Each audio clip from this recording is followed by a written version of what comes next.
जय हिंद साथियों।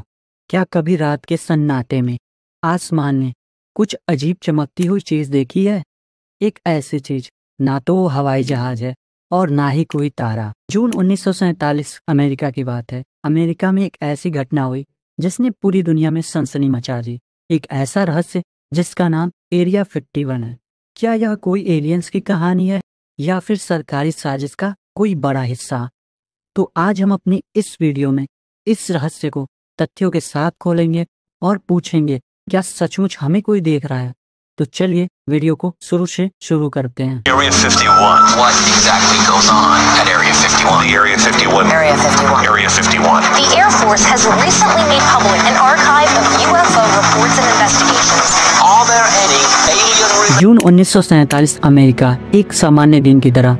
तभी एक प्राइवेट पायलट केनेथ अर्नोल्ड ने कुछ ऐसा देखा जिसने पूरी दुनिया में सनसनी मचा दी। उन्होंने सिएटल के पास माउंट रेनियर के ऊपर 9 चमकती हुई चीजें देखी जो लगभग 2000 किलोमीटर प्रति घंटे की रफ्तार से उड़ रही थी। Reports that strange flying discs have been whizzing at 1200 miles an hour over the western United. उन्होंने अपने बयान में कहा वे तश्तरी की तरह उड़ रहे थे।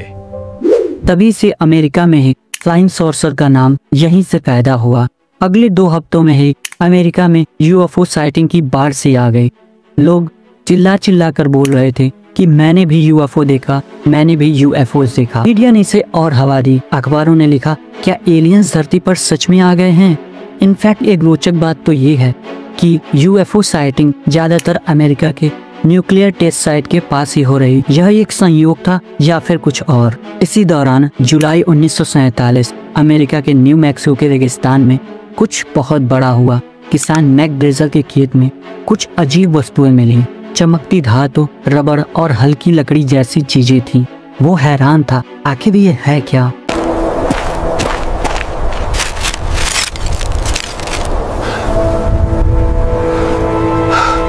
सात जुलाई को वो शेरिफ के पास गया। खबर रॉसवेल आर्मी एयरफील्ड तक पहुंची।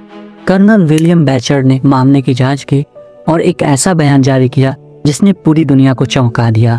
हमें उड़न तस्तरी मिली है। लोगों में हड़कंप मच गया। क्या एलियन सचमुच पकड़े गए? लेकिन अगले ही दिन बयान वापस लिया जाता है और कहा जाता है कि यह कोई यूएफओस नहीं है बल्कि एक वेदर बलून था। मेजर जेसी मार्शल ने मलबे के साथ फोटो खिंचवाई और मामला शांत पड़ गया। लेकिन एक सवाल उठता है, क्या यह इतना आसान था या फिर सच को छिपाया गया? अगले 30 सालों तक सारा मामला शांत रहा। लेकिन सन 1978 एक किताब ने पूरी दुनिया को फिर से सोचने पर मजबूर कर दिया। वह किताब मेजर जेसी मार्शल की थी, द रॉसवेल इंसिडेंट्स। उस किताब ने दावा किया कि वो मलबा धरती का नहीं था। वो मलबा पृथ्वी का नहीं था। मैंने उसे स्वयं देखा था। स्थानीय लोगों ने कहा कि न्यू मैक्सिको के रेगिस्तान में एलियन स्पेसक्राफ्ट क्रैश हुआ था। कुछ ने दावा किया कि सेना ने मरे हुए एलियंस को पकड़ा है और उन्हें एरिया 51 जैसी गुप्त जगह पर ले गए। बेस, ये रिकवरी 1 है। पैकेज सुरक्षित है। परिवहन आ रहा है, तेजी से आगे बढ़ो। एरिया 51 एक ऐसा नाम जो रहस्यों का पर्याय बन चुका है। अफवाहें फैले कि वहां पर एलियंस टेक्नोलॉजी पर स्टडी चल रही। यह सच था या फिर एक कहानी? एरिया 51 नेवेदा के रेगिस्तान में छिपा एक टॉप सीक्रेट सैन्य ठिकाना है। यहाँ प्रवेश वर्जित है। चारों तरफ कैमरे, सख्त सुरक्षा और चेतावनी भरे बोर्ड्स। फोटोग्राफी निषेध, अंदर जाने पर सख्त बल प्रयोग। यह एक प्रतिबंधित क्षेत्र है। फोटोग्राफी सख्त मना है। कृपया तुरंत वापस जाएं, वरना कड़ी कार्रवाई की जाएगी। सन 1989 बॉब लजार ने जो रोगन के पॉडकास्ट पर एक सनसनीखेज दावा किया। उसने कहा कि मैंने एरिया 51 पर एलियंस स्पेस टेक्नोलॉजी पर काम किया। वो एलिमेंट 115 से चलता था। उसने कहा कि वो यहाँ धरती का नहीं था। उसका डिजाइन अलौकिक था। This project was to back engineer the alien craft. I went into the hangar door, and in the hangar door was the disc, the flying saucer that I. लेकिन जांच में पता चला कि उसकी MIT की डिग्री फर्जी थी। कोई रिकॉर्ड नहीं था। बॉब लजार ने कहा कि सरकार ने उसके सारे रिकॉर्ड्स मिटा दिए हैं। लेकिन सवाल ये उठता है, क्या बॉब लजार सच बोल रहा था या सिर्फ केवल प्रसिद्धि का खेल था। अब आते हैं 2019 की एक ऐसी घटना पर जिसने इंटरनेट को हिलाकर रख लिया। एक कॉलेज स्टूडेंट मैटी रॉबर्ट्स ने मजाक में फेसबुक पर एक इवेंट बनाया, storm area 51, they can not stop all of us. 20 lakh लोगों ने इंटरेस्ट का बटन दबाया। जी हाँ, 20 लाख लोगों ने। सितंबर 2019 को केवल 6000 लोग नेवेदा के रेगिस्तान में पहुंचे। कोई हमला नहीं हुआ, लोग डांस करने, मीम्स बनाने और मजे करने आए थे। एक तरह से एक मेगा एलियन फेस्टिवल बन गई। सरकार घबरा गई थी, पुलिस की तैनाती लोगों से ज्यादा की गई थी, लेकिन सब कुछ शांति तोड़ रहा। इस एक मजाक ने दिखाया कि लोगों के दिलों में एरिया 51 का रहस्य कितना गहरा है। तो अब समझते हैं एरिया 51 का असली सच। 1950 के दशक में कोल्ड वॉर के दौरान एरिया 51 एक गुप्त सैन्य टेस्टिंग साइट थे। यहाँ U-2 और SR-70 ब्लैकबर्ड जैसी अत्याधुनिक विमानों के टेस्ट किए जा रहे थे। एरिया 51 कंट्रोल ब्लैकबर्ड को आपको उड़ान भरने की अनुमति है, शुभकामनाएं। ये इतनी ऊंचाई और रफ्तार से उड़ रहे थे कि नीचे से लोग इसे देखकर UFOs चिल्ला रहे थे। CIA ने इन अफवाहों को रोकने के बजाय इनको और हवा दी ताकि इनके गुप्त प्रोजेक्ट्स छिपे रहें। 1994 में खुलासा हुआ कि रॉसवेल का मलबा प्रोजेक्ट मोगुल का ही एक हिस्सा था।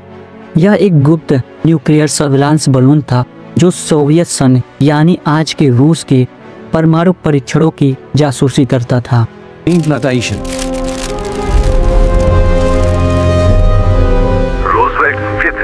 प्रोजेक्ट मोगुल का बताया गया। लेकिन सवाल उठता है, क्या सच में यह केवल एक जासूसी विमान था?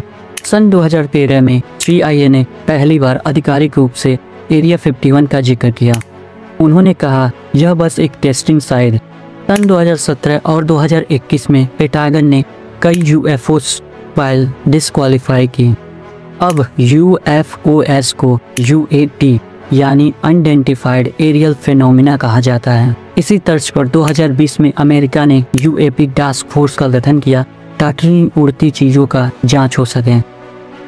तो आपको क्या लगता है, यह एलियन स्पेसक्राफ्ट नहीं था, या फिर रूस अमेरिका की नई तकनीक, या फिर कुछ और? रहस्य आज भी अनसुलझा बना हुआ है। सवाल ये भी उठता है, क्या हम ब्रह्मांड में अकेले हैं? एरिया 51 अब एक पर्यटन स्थल बन चुका है। नेवेदा ने वहाँ की सड़क का नाम रखा है एक्सट्रेस्ट्रियल हाईवे। वहाँ लिटिल एलियन नाम का कैफे है जहाँ लोग एलियन थीम पर बर्गर खाते हैं। लेकिन एक चेतावनी दी जाती है कि एरिया 51 में घुसने की कोशिश ना करें। 2019 में एक डच यूट्यूबर टाइस गेंजियर को वीडियो बनाने की कोशिश में 3 दिनों तक जेल में रहना पड़ा। तो आपको क्या लगता है, एरिया 51 में एलियंस हैं या फिर सरकारी तकनीक का कोई हिस्सा? सबसे बड़ा सवाल तो ये है, अगर कभी सच सामने आया तो क्या हम इसे स्वीकार करने को तैयार हैं? कमेंट में बताइए आप क्या सोचते हो। अगर आपको यह रहस्यमय वीडियो पसंद आया हो तो वीडियो को लाइक, चैनल को सब्सक्राइब और शेयर करना ना भूलें। और जाते जाते कमेंट बॉक्स में जरूर बताएं कि अगला वीडियो किस टॉपिक पर बनाऊं। तब तक के लिए अलविदा, मिलते हैं अगले वीडियो में। जय हिंद।